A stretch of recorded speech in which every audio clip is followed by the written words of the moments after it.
Caros amigos telespectadores, graça e paz a todos vocês, em o nome de Deus o Pai e de seu Filho Jesus. Hoje, nós estaremos dando continuidade ao bloco do Catecismo referente aos decretos eternos de Deus. Nós vimos, no bloco anterior, que Deus é Espírito puro, que transcende a todo o universo. Ele não faz parte do universo, mas Ele é o regente e o governador do universo.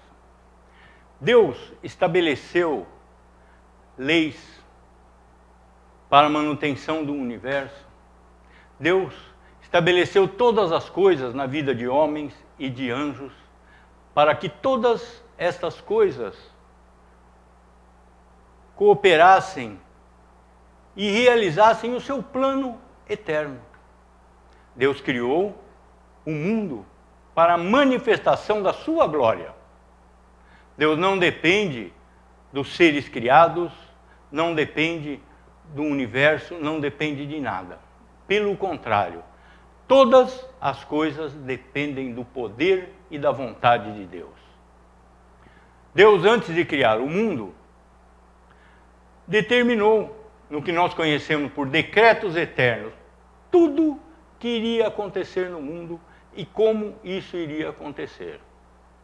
Esses decretos eternos acontecem ao longo do tempo através da providência divina, que é a ação contínua de Deus na manutenção do universo. O universo não é uma coisa que caminha sozinho. Todas as coisas, no tempo de hoje, dependem do poder de Deus em Cristo. Porque Cristo é aquele que mantém todas as coisas pela palavra do seu poder. Não é alguma coisa, uma coisa aqui, uma coisa lá. São todas as coisas, todas as coisas. Desde um buraco negro que explode nos confins do universo, até uma formiguinha que está lá dentro do formigueiro, uma folhinha que cai da árvore, um terremoto, um tsunami. Nada é pequeno demais para Deus e nada é grande demais para Deus. Todas as coisas estão sob o completo domínio de Deus. Então, quando terminamos o último bloco, nós estávamos falando sobre o decreto de Deus referente à salvação e condenação dos homens. E nós vimos que Deus conhece o número de pessoas que vão existir em toda a humanidade. E desses, Ele determinou lá atrás, antes de criar o mundo, quais seriam salvos e quais seriam condenados. Essa é uma doutrina clara na Escritura, mas difícil para o entendimento do homem. Aquele que é ateu rejeita a existência e o poder de Deus. Aqueles que são religiosos pretendem ser tão santos e tão piedosos que vão criar obrigações para Deus com relação a eles mesmos.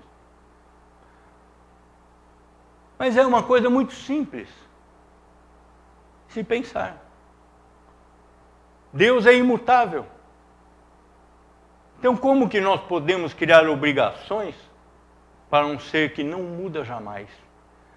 Deus é o mesmo ontem, hoje e amanhã. Deus é o princípio e o fim, o alfa e o ômega.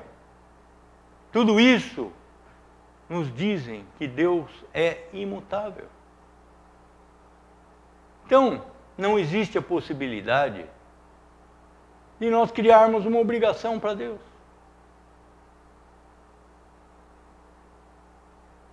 De nós chegarmos no dia do juízo final e enfrentarmos a Cristo e dizer: você tem a obrigação de me salvar? Eu sou bom. Quem decide se nós somos bons ou ruins é Deus. E nós só nos tornamos bons pela graça de Deus. E mesmo assim, continuamos sem ter essa capacidade. O crente só persevera na sua salvação pela operação e ação contínua do Espírito Santo, enviado por Jesus, enviado pelo Pai. Vejamos o que nos diz a Escritura a esse respeito. Livro de Romanos, capítulo 8, versos 29 e 30. Porquanto, aos que de antemão conheceu, também os predestinou para serem conformes à imagem de seu Filho, a fim de que ele seja o primogênito entre muitos irmãos. E aos que predestinou, a esses também chamou. E aos que chamou, a esses também justificou. E aos que justificou, a esses também glorificou. Mais claro do que isso, é impossível. É absolutamente impossível. Está escrito aqui, aos que predestinou, ele chamou. Aos que ele não predestinou, ele não chamou. Aos que chamou, ele justificou. Aos que não chamou, ele não justificou. E o mais interessante desse verso é a última frase. Glorificou. Deus glorificou esse filho que ele chamou. Mas nós, se formos chamados, seremos glorificados nessa vida? Isso jamais irá acontecer. A glorificação dos filhos de Deus somente acontecerá no dia do juízo final,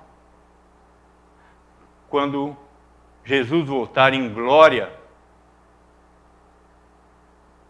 para julgar todos os homens de todos os tempos. Então todos serão ressuscitados, mortos e vivos, para o julgamento final.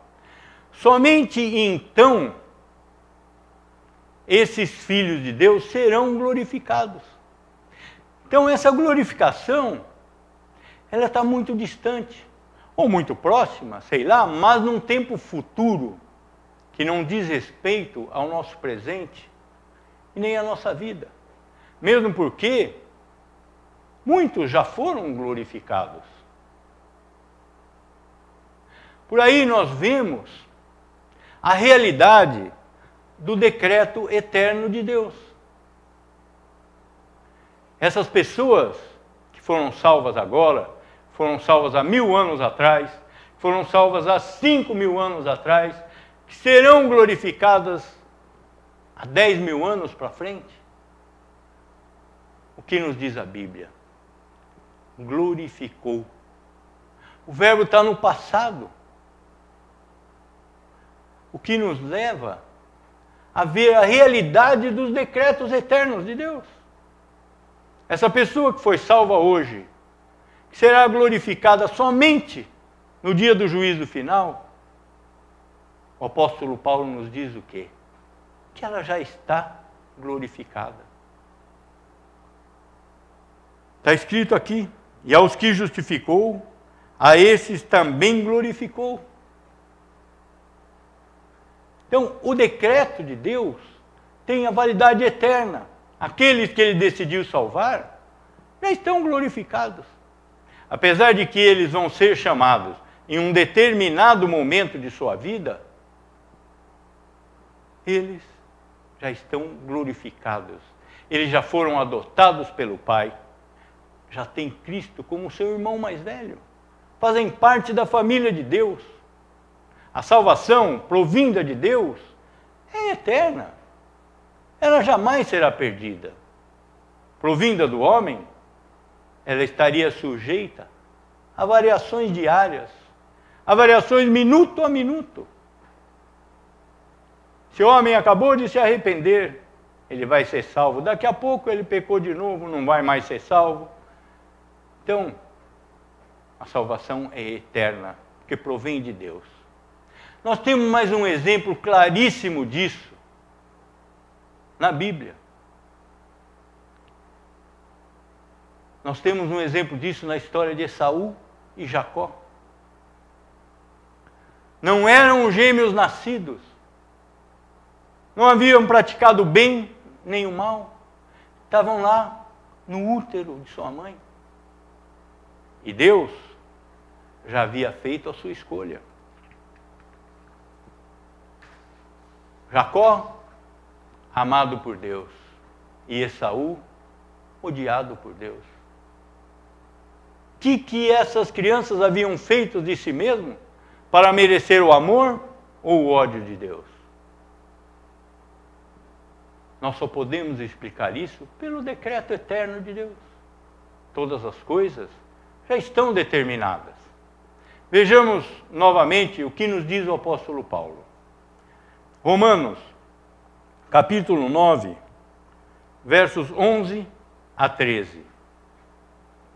E ainda não eram os gêmeos nascidos, nem tinham praticado bem ou mal, para que o propósito de Deus quanto à eleição prevalecesse, não por obras, mas por aquele que chama. Já fora dito a ela: o mais velho será servo do mais moço. Como está escrito: amei Jacó, porém me aborreci de Esaú. Me aborreci é traduzido na versão mais próxima que nós temos da Bíblia, os originais, que é a versão que se chama King James, a versão inglesa. Lá está escrito: amei Jacó, mas odiei Esaú.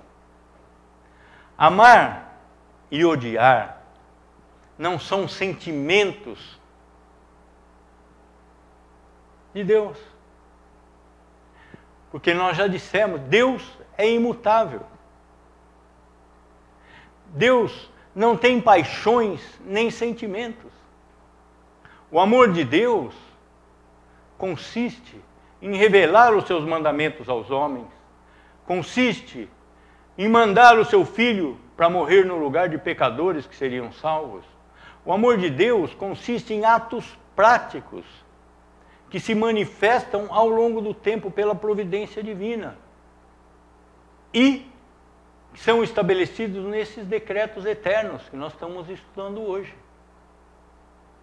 Os decretos eternos estabelecem todas as coisas que irão acontecer e a providência rege essas coisas no tempo. Então Deus não tem paixões. Ele ama hoje, odeia amanhã, odeia hoje, ama amanhã. Isso é uma coisa própria do homem e não é própria de Deus. Deus é perfeito, é justo, é santo. Ele não pode ter essas variações de comportamento. Ele deixaria de ser santo. Ele deixaria de ser justo. Ele deixaria de ser Deus. Mas Ele é Deus, Ele é imutável. Ele é eterno. Então, o amor de Deus, o que é? São atos práticos. Da mesma forma, o amor cristão também não são sentimentos de ternura ou de afeto pelas pessoas. O amor cristão se constitui em atos práticos. O amor é uma lei de ação. Não são sentimentos vãos, que não vão resultar em nada. Ah, eu amo aquela pessoa. Parou por aí. Eu não vou dar a ele o testemunho de Cristo, não vou pregar a palavra. Se ele estiver passando necessidade, eu não vou meter a mão no bolso para ajudá-lo. Ah, mas eu digo que amo aquela pessoa. Que amor é esse? Isso não é o amor de Deus. Isso não é o amor do cristão. O amor é uma lei de ação. O amor se constitui em atos práticos. Se eu disser que amo meu irmão e não ajudo meu irmão necessitado, Eu não amo meu irmão. Se eu disser que amo meu irmão e ele está no mau caminho, eu falo, deixa ele. Isso não é amor. O amor se constitui em atos práticos, repreensão, correção, ajuda. É isso que nos diz o mandamento. Honrarás pai e mãe. Honrarás pai e mãe como? Eu amo meu pai e minha mãe. Eles estão lá numa casinha tudo esburacada, caindo chuva pelo telhado, passando fome. E eu, num palacete, e eu amo meu pai e minha mãe? Não amo coisa nenhuma. Honrar é uma palavra bíblica que se traduz em ajuda financeira, em correção, em tudo isso. Então, o amor de Deus se constitui em atos práticos. E o amor cristão, a exemplo do amor de Deus, também se constitui de atos práticos. É muito fácil falar eu amo. E daí? O amor, não esqueçamos, é uma lei de ação estabelecida por Deus. Deus nos dá o exemplo. Ele nos ama, dando a nós a revelação dele mesmo, através da Escritura. Isso é um ato de misericórdia de Deus. Se Deus não houvesse se revelado através da Escritura, nenhum de nós saberíamos quem é Deus, como adorar a Deus, como glorificar a Deus, e estaríamos todos condenados. Se Deus não nos houvera dado os mandamentos, o mundo já teria se destruído.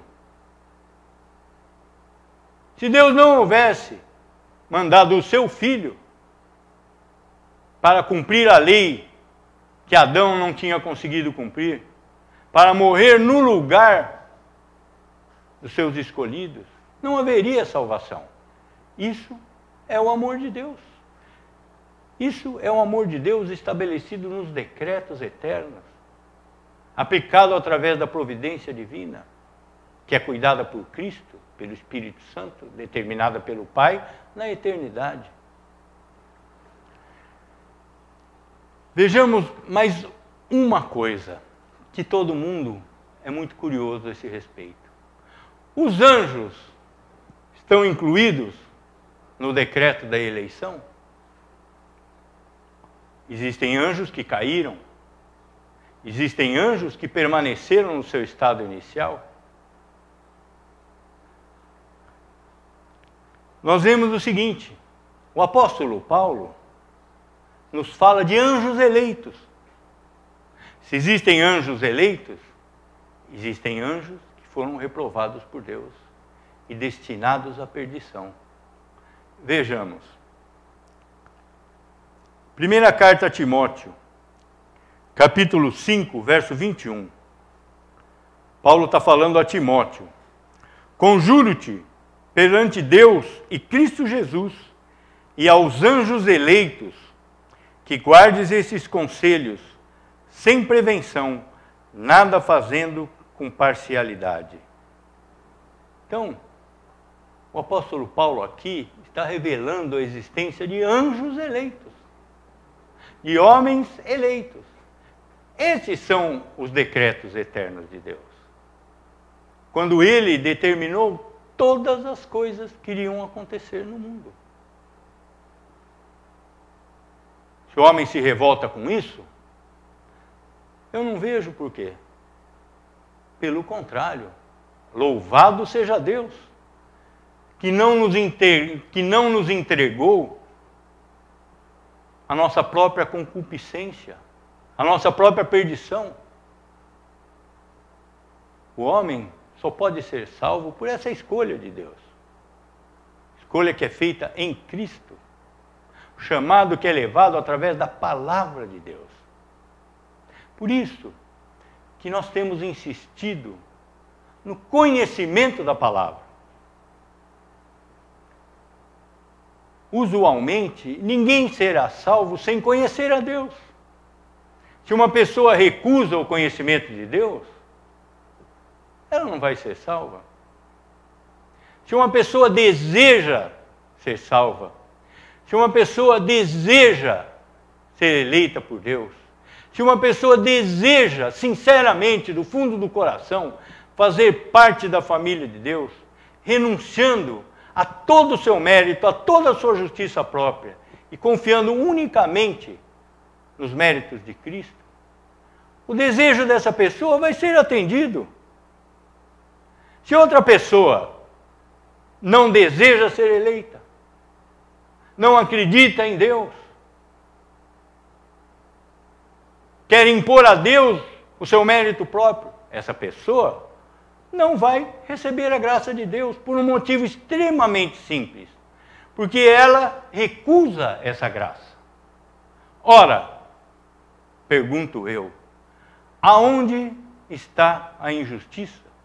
Se Deus dá a um o que ele quer e não dá a outro o que ele não quer. Como Deus seria injusto por isso? Você quer, você vai ter. Mas, renunciando a si mesmo. Se você quer por seu próprio intermédio, então vá conseguir por seu próprio intermédio. Porque Deus somente vai nos dar por intermédio da justiça perfeita de Cristo, que coloca de lado a nossa justiça própria. Isso é o decreto. Essa é a providência de Deus. Outra pergunta que todo mundo faz: quantas pessoas serão salvas? Quantas pessoas serão condenadas?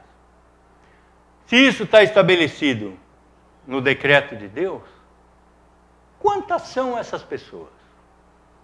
A Escritura não nos revela esse número.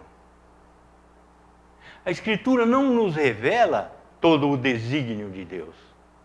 A Escritura nos revela a vontade de Deus para com o homem e as coisas que ele decidiu revelar sobre si. Estudando a Escritura, nós vemos por várias revelações que esse número não será muito grande. Quando o profeta Elias era perseguido pelo rei Acabe, pela Jezabel, que era a mulher dele, ele se escondeu, ele fugiu. E ele disse a Deus: Senhor, eu estou sozinho e todos me procuram para me matar. Só restei eu estou só. Vejamos o que Deus responde para ele. Primeiro livro de Reis, capítulo 19, verso 18. Também conservei em Israel 7.000, todos os joelhos que não se dobraram a Baal, e toda a boca que o não beijou. 7.000. Naquela época, existiam 7 milhões de pessoas em Israel. 11 milhões de pessoas em toda a humanidade, ou mais. E Deus diz o que ao profeta? Reservei 7.000 para mim. 7.000. Nós vemos que o número desses chamados será pequeno.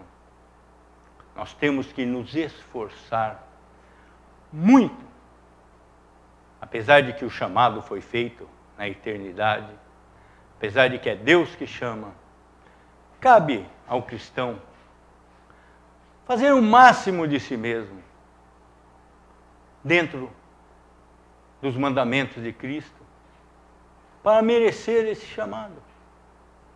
Nós já dissemos que o decreto é eterno, que o chamado é de Deus. Mas aquele que quer, realmente, vai ser chamado. Aquele que desprezou, não vai ser chamado.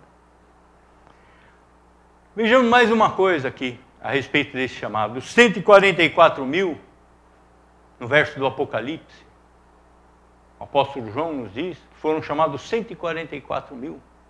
Será que é só isso? Ninguém sabe dizer. Esse 144 mil é um número simbólico. É um número da perfeição na cabala judaica. Vejamos no livro do Apocalipse. Apocalipse, capítulo 7, verso 4. Então, ouvi o número dos que foram selados, que era 144 mil, de todas as tribos dos filhos de Israel. Então, nem são somente 144 mil, nem são somente das tribos de Israel. Esse é um número simbólico que representa todos os filhos de Deus que serão chamados em todas as épocas, de todas as raças, tribos, sexo e nação. O que resta para nós como lição disso tudo? Os decretos são eternos, estão estabelecidos por Deus. O chamado é feito por Deus, não é feito pelo homem. Mas o cristão recebeu de Deus os preceitos através da Escritura. O cristão recebeu de Deus a missão de conhecer a Deus, conhecer as coisas relativas à sua salvação. O cristão recebeu de Deus a missão de negar a si mesmo, esquecer o seu ego, a sua vaidade e confiar unicamente em Jesus Cristo. Esse é o caminho da salvação. Deus é imutável, o homem é mutável. Mas que cabe a nós, meus irmãos, batalharmos e procurarmos cada dia mais o conhecimento de Deus e o aperfeiçoamento de nós mesmos, acreditando que somente Deus em Cristo vai nos salvar, mas sem deixar de se esforçar nem um minuto sequer de nossas vidas em busca dessa salvação. Oremos. Pai nosso que estás no céu, santificado seja o teu nome. Venha o teu reino. Seja feita a tua vontade, assim na terra como no céu. Pão nosso de cada dia, dá-nos hoje. Perdoa-nos os nossos pecados, assim como temos perdoado os nossos devedores. Não nos deixes cair em tentação, mas livra-nos do mal, pois teu é o reino, o poder e a glória para sempre. Amém.